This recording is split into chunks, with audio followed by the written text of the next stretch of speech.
Students, welcome to my channel biology with Deepti Jain. तो आज हम स्टार्ट करते हैं यहाँ पे diversity in living organism. 9th class का चैप्टर है, इंपॉर्टेंट चैप्टर है ये। इसमें सबसे पहले हम जो बात करते हैं वो करते हैं diversity. What is a diversity? तो डाइवर्सिटी जो होती है डिफरेंसेस के, जिनमें प्लांट और एनिमल्स के अंदर जो डिफरेंसेस होते हैं, जिनके बेसिस पे डिफरेंसेस होते हैं, वो चीज़ कहलाती है डाइवर्सिटी। डिफरेंट करेक्टर, ठीक है, different variations, different availability area के अंदर जो उनकी होती है वो डाइवर्सिटी कहलाती है। तो हम यहाँ पे बायोडाइवर्सिटी एक वर्ड लेते हैं, बायोडाइवर्सिटी। बायोडाइवर्सिटी को हम और क्या बोल सकते हैं? Biological diversity.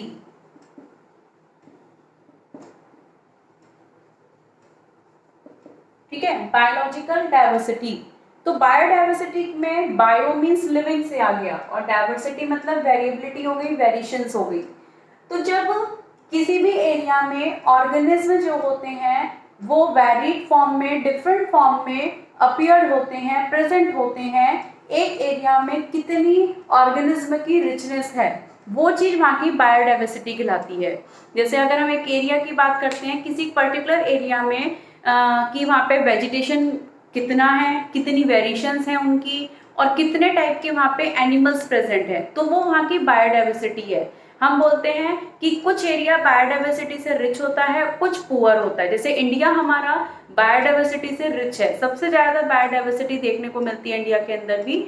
और उसी तरीके से एक पर्टिकुलर एरिया में जो अवेलेबिलिटी देख रहे हैं हम किसकी, ऑर्गेनिज्म की, डिफरेंट ऑर्गेनिज्म जो है डिफरेंट फॉर्म में, डिफरेंट स्ट्रक्चर को लेकर जो वेरिएशंस दिखा रहे हैं एक एरिया के अंदर, वो वहाँ की बायोडाइवर्सिटी कहलाती है। जैसे डिफरेंट कैरेक्टर में उनका साइज है, शेप है, कलर है, इंटरनल स्ट्रक्चर है, एक्सटर्नल मॉर्फोलॉजी है उसकी। तो ये सब कैरेक्टर्स को लेके अगर हम उनमें वेरिएशंस देख रहे हैं प्लांट और ऑर्गेनिज्म में, तो वो वहाँ की बायोडाइवर्सिटी कहलाती है।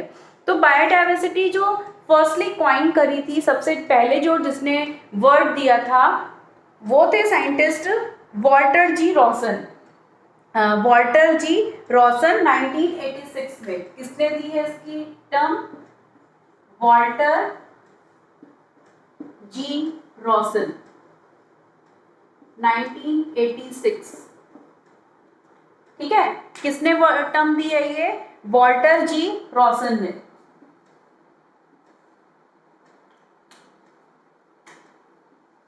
वॉल्टर जी रॉसन, इन्होंने ये वर्ड दी मतलब कॉइन करा बायोडाइवर्सिटी को। तो बायोडाइवर्सिटी के अंदर अब हम इसमें ये, जैसे कि बायोडाइवर्सिटी को हम लोग इवोल्यूशन से भी जोड़ सकते हैं और आगे हम इसमें क्लासिफिकेशन भी अटैच करेंगे। तो डाइवर्सिटी को हमने, अब ऑर्गेनिज्म को किन क्राइटेरिया के बेसिस पे हम उनको डिफरेंस कैरेक्टर में देख सकते हैं, उनको क्लासिफाइड कर सकते हैं। तो क्लासिफिकेशन क्यों इम्पॉर्टेंट है, या क्लासिफाइड हम ऑर्गेनिज्म को क्यों करते हैं? तो ऑर्गेनिज्म को क्लासिफाइड करना इसलिए इम्पॉर्टेंट होता है ताकि स्टडी को हम इजी कर सकें। ठीक है, क्लासिफिकेशन जो है वो इम्पॉर्टेंट है। क्यों है? क्योंकि ऑर्गेनिज्म की स्टडी को इजी करने के लिए। किसी भी आप लाइब्रेरी में जाते हो तो लाइब्रेरी में बुक्स के शेल्फ्स अलग अलग होते हैं। बुक्स के शेल्फ्स अलग अलग कैसे? हर सब्जेक्ट के ऑथर वाइज हैं, सब्जेक्ट वाइज हैं, लिटरेचर है, पोइट्री है। जैसे इंग्लिश में अगर हम देखते हैं लिटरेचर, पोइट्री सेक्शन अलग अलग होगा।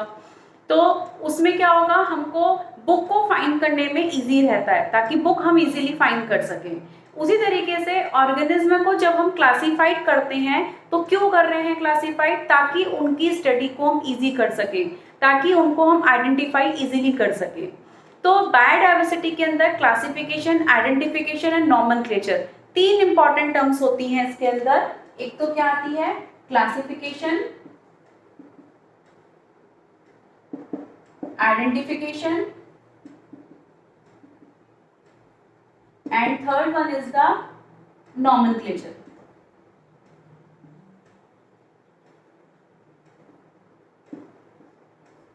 ठीक है, तो क्लासिफिकेशन, अगर हम ऑर्गेनिज्म को क्लासिफाइड कर देते हैं तो उसके बेसिस पे हम उसको आइडेंटिफाई भी कर सकते हैं। और जब ऑर्गेनिज्म आइडेंटिफाई होगा तब हम उसको क्या करते हैं? नेम प्रोवाइड कराते हैं, नेम देते हैं।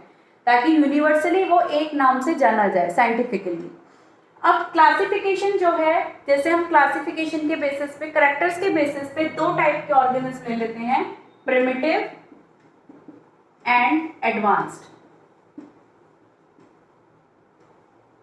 दो टाइप के ऑर्गेनिज्म ले लिए, प्रिमिटिव जिनमें कैरेक्टर, जिनमें उनका स्ट्रक्चर जो है बहुत प्रिमिटिव टाइप का है, इसमें जैसे लाइक प्रोकैरियोटिक्स ले सकते हैं। एडवांस ऑर्गेनिज्म कौन से हुए, जो एडवांस कैरेक्टर को शो कर रहे हैं, प्रिमिटिव से आगे हैं, प्रिमिटिव से ज्यादा कॉम्प्लिकेटेड स्ट्रक्चर है और एडवांस कैरेक्टर है, तो इसमें क्या आ जाएंगे, यूकैरियोटिक। तो इस टाइप से दो टाइप के हम ऑर्गेनिज्म को बोल देते हैं, प्रिमिटिव और एडवांस्ड। इसी तरीके से क्लासिफिकेशन को हम इवोल्यूशन से अटैच करा सकते हैं। इवोल्यूशन से कैसे अटैच करा सकते हैं कि जब क्लासिफिकेशन का जो क्राइटेरिया हम एक लेते हैं, वो उसका इवोल्यूशन क्राइटेरिया भी लेते हैं कि कोई ऑर्गेनिज्म किससे इवॉल्व हो रहा है, या उस ऑर्गेनिज्म से कौन उस आगे इवॉल्व हो सकता है, उसके एंसेस्टर क्या हैं। तो इससे हम इवोल्यूशन को फाइंड करते हैं। तो इवोल्यूशन के जो फादर हैं, फादर ऑफ इवोल्यूशन,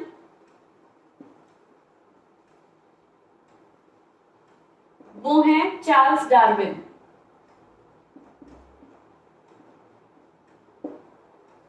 कौन है, चार्ल्स डार्विन। इन्होंने अपनी बुक लिखी थी ऑरिजिन ऑफ स्पीशीज।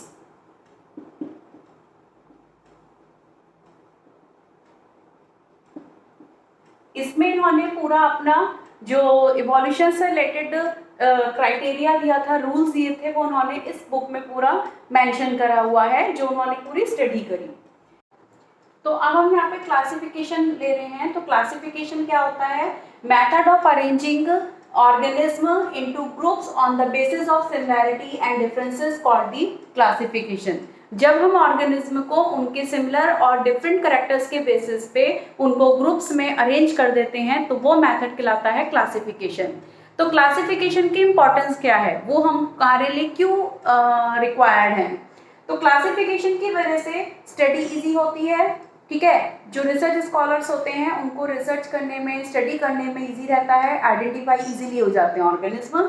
दूसरा उसमें कि जितने भी ऑर्गेनिज्म की इंटर रिलेशनशिप है वो हम इजीली अंडरस्टैंड कर सकते हैं, समझ सकते हैं कि कोई ऑर्गेनिज्म एक दूसरे से, दो डिफरेंट ग्रुप हैं, वो आपस में एक दूसरे से कैसे रिलेटेड हैं, उनके बीच में क्या सिमिलैरिटी है, क्या डिफरेंसेस हैं, तो ये उससे फाइंड होता है। दूसरा फाइंड होता है, ये बेस प्रोवाइड कराता है किसके लिए, for the development of other biological science. दूसरी बायोलॉजिकल साइंस के लिए क्या प्रोवाइड करा रहा है, बेस प्रोवाइड कराता है।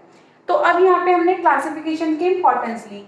अब ये देखते हैं कि क्लासिफिकेशन जो दिया वो सबसे पहले किसने दिया, है ना, कैसे स्टार्ट करा, कैसे ऑर्गेनिज्म को किन कैरेक्टर्स के बेसिस पे हम लोग क्या करते हैं, उसको क्लासिफाई करते हैं।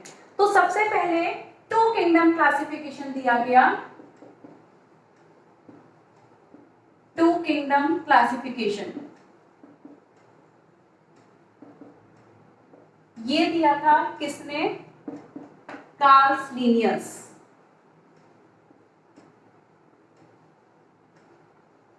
कार्ल लिनियस ने दिया, और ये कहलाते हैं फादर ऑफ टैक्सोनॉमी।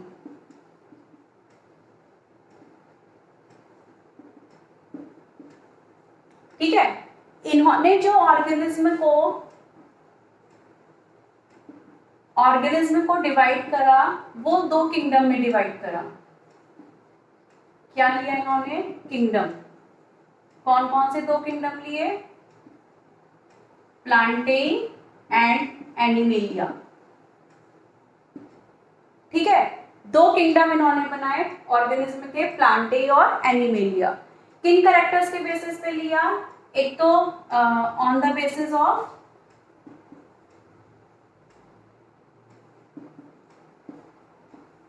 फर्स्ट इन्होंने लिया लोकोमोशन,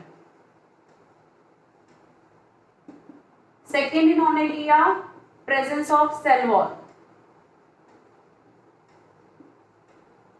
और थर्ड इन्होंने लिया mode of nutrition.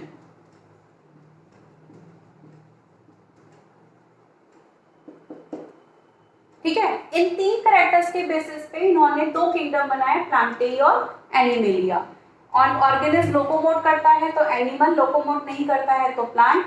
Cell wall present है तो प्लांट है, एब्सेंट है तो एनिमल्स है, और ऑटोट्रॉपिक है, फूड खुद फॉर्म कर रहा है तो प्लांट हो गए, अगर फूड खुद फॉर्म नहीं कर रहा है तो एनिमेलिया हो गया। लेकिन इसके अंदर क्या हुआ, कुछ कंफ्यूजन क्रिएट हुआ। कंफ्यूजन कैसे क्रिएट हुआ, जैसे हम कुछ ऑर्गेनिज इस तरीके के मिले, जैसे कि फंगस है, फंगस में सेल वॉल प्रेजेंट होती है लेकिन मोड ऑफ न्यूट्रिशन क्या है उसका, हेटेरोट्रॉपिक है। तो यहाँ पे इस तरीके के कई एग्जांपल्स हैं, जैसे यूग्लिना है, यूग्लिना में सेल वॉल नहीं होती है लेकिन फूड फॉर्म करता है क्योंकि उसके अंदर थैलेकॉइड प्रेजेंट होता है। तो इस तरीके के कई एग्जांपल्स मिले जिसके बेसिस पे इनमें डिफरेंसेस हुए, कंफ्यूजन क्रिएट हुआ कि उन ऑर्गेनिज को प्लांट में रखा जाए या एनिमल में रखा जाए। फिर इसको जो सॉर्ट आउट करा वो करा उन्होंने R.H. विटेकर ने, ठीक है। साइंटिस्ट आए कौन से, R.H. विटेकर साइंटिस्ट हैं जिन्होंने 5 किंगडम क्लासिफिकेशन दिया था, ठीक है। 5 किंगडम क्लासिफिकेशन जो दिया, अब जैसे कि मैं लिख रही हूं यहाँ पे 5 किंगडम,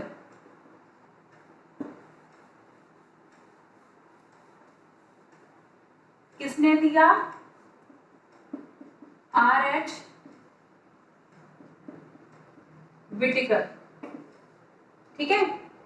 इन्होंने 5 किंगडम क्लासिफिकेशन दिया, ऑर्गेनिज्म को 5 किंगडम में डिवाइड कर दिया, ठीक है। किस किस में डिवाइड करा इन्होंने, first Monera, Monera kingdom, second Protista kingdom, third is the fungi kingdom, fourth is the Plantae kingdom, fifth is the animalia.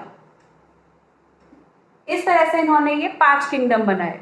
कौन कौन से, मोनेरा, प्रोटिस्टा, फंगाई, प्लांटेई और एनिमेलिया। अब इन्होंने क्राइटेरिया क्या यूज करा, इनका क्राइटेरिया क्या था,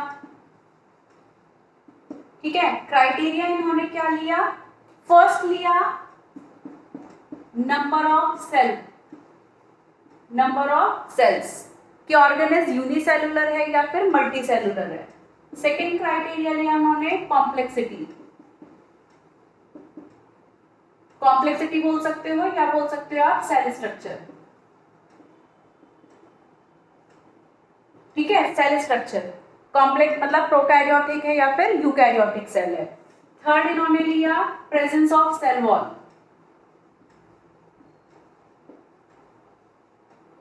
फोर्थ कैरेक्टर लिया mode of nutrition,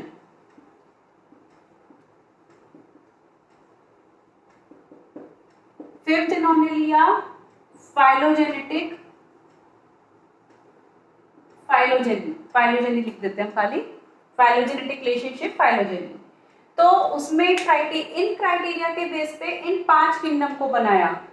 number of cells के बेसिस पे यूनिसेलुलर, मल्टीसेलुलर है, प्रोकैरियोट है या यूकैरियोट है, कॉम्प्लेक्सिटी ऑफ सेल्स के बेस पे, presence of cell wall absent है या प्रेजेंट है, मोड ऑफ न्यूट्रिशन ऑटोट्रॉपिक है, हेटेरोट्रॉपिक है, सेप्टोट्रॉपिक है, किस टाइप का मोड ऑफ न्यूट्रिशन है, फाइलोजेनेटिक सिस्टम के एंसेस्टर, उनका इवोल्यूशनरी रिलेशनशिप कि कौन ऑर्गेनिज किससे इवॉल्व हुआ है और कौन उसका एंसेस्टर है। तो इन 5 क्राइटेरिया के बेसिस पे इन्होंने 5 किंगडम बनाए, Monera, Protista, Fungi, Plantae and Animalia. अब इसके बाद हम इसमें देखते हैं कि इनको जो है क्लासिफिकेशन का बेसिस क्या है, कैटेगरी क्या है। तो अब हम यहाँ पे हेरिक्री और क्लासिफिकेशन ग्रुप्स देखते हैं कि जो हेरिक्री थे उन्होंने मतलब जो क्लासिफिकेशन आया उन क्लासिफिकेशन को कुछ कैटेगरीज में डिवाइड करा। वो डिवाइड करा था किस किसने, हर्स्ट एक्ले, आर विटकर, कार्ल क्रूस। इन्होंने जो है मिलके जितने भी ऑर्गेनिज थे उनको एक ब्रॉड कैटेगरी में डिवाइड करा, क्लासिफाइड करा, जिसको हमने बोला किंगडम, जिसको उन्होंने क्या नाम दिया, किंगडम। तो फिर उन्होंने हेरिक्री ने एक सीरीज फॉर्म करी जिनके बेसिस पे जो क्लासिफाइड होते हैं ऑर्गेनिज्म उनको जो है कैरेक्टर्स के बेसिस पे उनको डिफरेंट ग्रुप्स में अरेंज करते चले गए, ठीक है। जैसे कि यहाँ पे अब हम देखेंगे इसमें हेरिक्री सीरीज।